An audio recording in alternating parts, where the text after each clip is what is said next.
Hello there, Mark.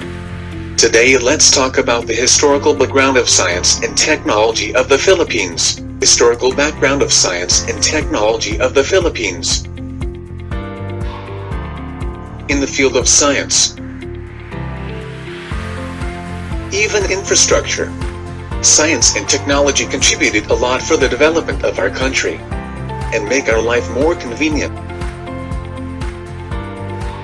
Let's go back on pre-colonial period. Archaeological findings show that the modern men from Asian mainland first came overland on across narrow channels to live in Batangas and Palawan about 48,000 BC.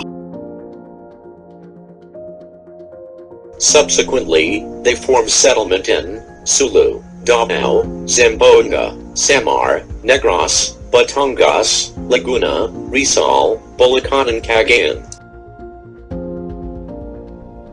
They made simple tunes and weapons of stone flakes and later developed method of sawing and polishing stones around 40,000 BC. By around 3000 BC they were producing adzes, ornaments of seashells and pottery. Pottery flourished for the next 2,000 years until they imported Chinese porcelain.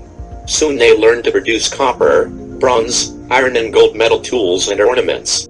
The Iron Age lasted from 3rd century BC to 11th century. During this period, Filipinos were engaged in extraction, smelting and refining of iron from ores until the importation of cast iron from Sorak and later from China. They also learned to build boats for trading purposes. Spanish chronicles noted refined plank-built warships called caracoas suited for inter-island trade raids. 10th century AD. Filipinos were already engaged in activities and practices related to science, forming primitive or first-wave technology. Spanish regime. Development of schools. Colegio de San Ildefonso, Cebu 1595. Colegio de San Ignacio, Manila 1595. Colegio de Nuestra Señora del Rosario, Manila 1597. Colegio de San Jose, Manila 1601. American regime.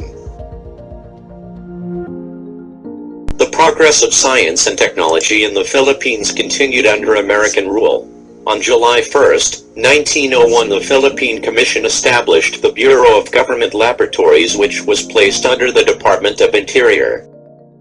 Science during the American period was inclined towards agriculture, food processing, medicine and pharmacy.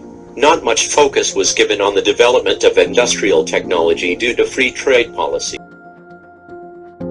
Japanese regime.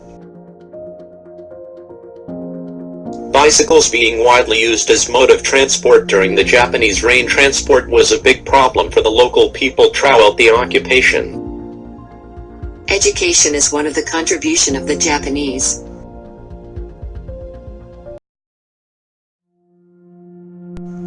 Ferdinand Emmanuel Edwin Marcos Sr. was a Filipino politician and kleptocrat who was the 10th President of the Philippines from 1965 to 1986. During Ferdinand Marcos' presidency, the importance given to science grew. In the amended 1973 Philippine Constitution, Article XV, Section 9(1), he declared that the advancement of science and technology shall have priority in the national development. In his 2 terms of presidency and during martial law, he enacted many laws promoting science and technology. In his 3rd State of the Nation address, he recognized that technology was the leading factor in economic development, and channeled additional funds to support projects in applied sciences and science.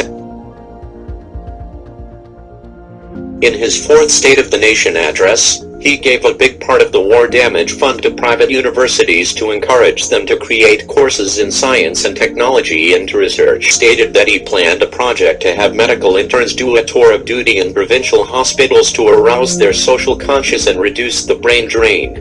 In his 5th State of the Nation address on January 26, 1970, he emphasized that the upgrading of science curricula and teaching equipment is crucial to the science development program. He added the Philippine Coconut Research Institute to the NSDB to modernize the coconut industry. The NSDB also established the Philippine Textile Research in the Philippine Atomic Energy Commission of the NSDB explore the uses of atomic energy for economic development. Marcos assisted 107 institutions in undertaking nuclear energy.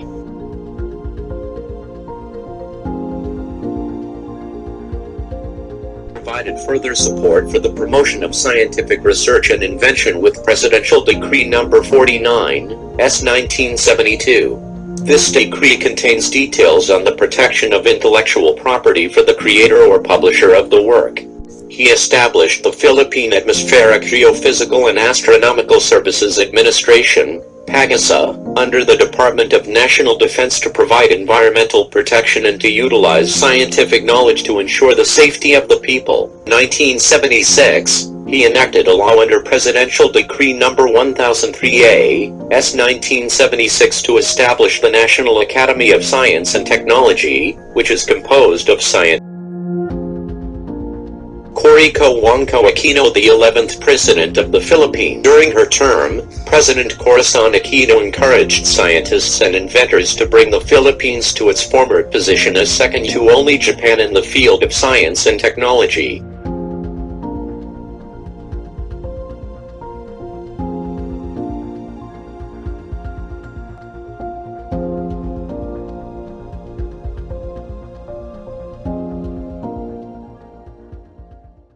She also signed laws for scientists and inventors.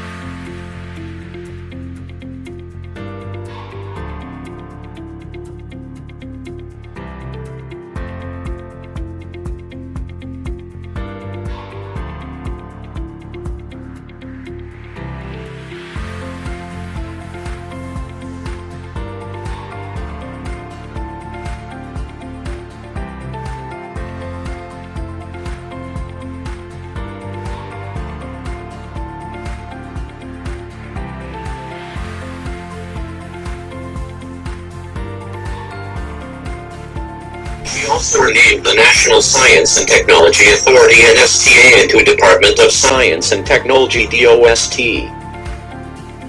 Fidel Valdez Ramos, the 12th President of the Philippines. In April 1993, then-President Fidel V. Ramos signed Proclamation 169 declaring the third week of July as National Science and Technology Week. The purpose of the NSTW, according to Daduya, is to highlight DOS achievements in terms of research projects that have completed or transferred technologies and in terms of department-assisted communities.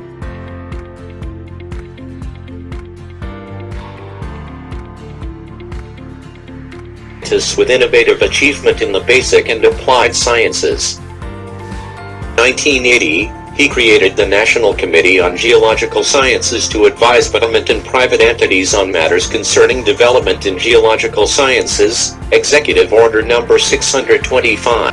In 1982, he reorganized the National Science Development Board and its agencies into a National Science and Technology Authority to provide central direction and coordination of scientific and technological research and development. Joseph Estrada, the 13th President of the Philippines. One of his contribution in science and technology is DOST Medium Term Plan 1999 to 2014, crafted the vision of a competent and competitive science community, a social conscience. Gloria Macapagal Arroyo, the 14th President of the Philippines. Now let's talk about her contribution on the field of science and technology such as setup and Technicom. The main focus of SETUP is two-wide strategy to encourage and assist SMEs to adopt technological innovations to improve their operations and thus boost their productivity and competitiveness. Technology innovation for commercialization. Technicom is one of the flagship programs of the Department of Science and Technology, DOST, implemented by the Technology Application and Promotion Institute, TAPI. These are the laws and policy that she implemented during her time. Benigno Aquino III, the 15th President of the Philippines. One of his major contribution in science and technology is Project NOAA. Project NOAA is the Department of Science and Technology's DOST, response to the call of President Benigno Aquino III for a more accurate, integrated, and responsive disaster prevention and mitigation system. Distribution of hydrometeorological devices in hard-hit areas in the Philippines. Hydromet, a total of 600 automated rain gauges, ARG, and 400 water level monitoring stations, WLMS, will be installed along the country's 18 major river basins, RBs, by December 2013 to provide a better picture of the country's surface water in relation to flooding, enhancing geohazards mapping through LiDAR. The project, which is targeted to be completed by December 2014, shall use LiDAR technology and computer-assisted analyses to identify exact areas prone to landslides. Under RA 10844, the Department of Transportation and Communications will be renamed Rodrigo Roa Duterte, the 16th President of the Philippines. Science and technology in the country scored another milestone with the signing of the BALIC Scientist Law by President Rodrigo Roa Duterte on the 15th of June 2018. Republic Act No. 11035, also known as an act institutionalizing the BALIC Scientist Program, would give more incentives to returning Filipino experts, scientists, inventors, and engineers who would share their expertise in the country. Through the BALIC Scientist Law, a returning scientist can participate in DUST's grants in aid research and development. A grant may be provided to the BALIC scientist and released through the host institution for the implementation of the project in accordance with relevant government regulations and the need of the program involved. Aside from that, a BALIC scientist can also enjoy various compensations that include tax and duty exemptions to importation of professional equipment and materials, free medical and accident insurance covering the award period, reimbursement of expenses for baggage related to scientific projects, and even exemption from renouncing their oath of allegiance to the country where they took the oath. The Duterte administration gave reassurance of its commitment to the science, technology and innovation sector. This was established in the big increase in the budget of the Department of Science and Technology. That's all, thanks for watching.